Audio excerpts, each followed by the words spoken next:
নাটোরে জমি নিয়ে বিরোধে চাচিকে কুপিয়ে হত্যা, চাচাতো ভাই জখম, অভিযুক্ত আটক। নাটোর থেকে ইউসুফ আলীর পাঠানো তথ্যচিত্রে বিস্তারিত জানাচ্ছি মাসুম বিল্লাহ।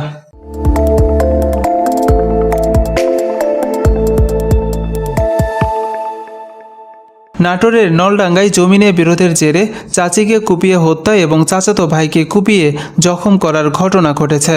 আজ দুপুর 2:30টার দিকে উপজেলার নসরতপুর গ্রামে এই ঘটনা ঘটে। ঘটনার পরে গুরুতর আহত সেলিমকে উদ্ধার করে চিকিৎসার জন্য নাটোর আধুনিক সদর হাসপাতালে ভর্তি করা হয়। এই ঘটনায় অভিযুক্ত মেহেদী হাসানকে আটক করে পুলিশে সোপর্দ করেছে এলাকাবাসীরা।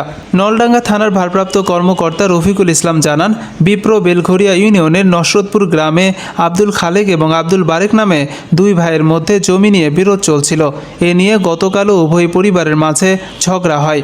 আজ দুপুর 2:30টার দিকে আব্দুল খালেকের ছেলে মেহেদী হাসান তার চাচা বাড়িতে ঢুকে চাচি খালেদা ও চাচাতো ভাই সেলিমকে কুপিয়ে জখম করে।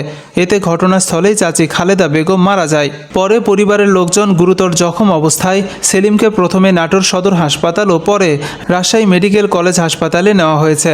পরে খবর পেয়ে পুলিশ লাশ উদ্ধার করে ময়না তদন্তের জন্য নাটোর সদর হাসপাতালে প্রেরণ করেছে।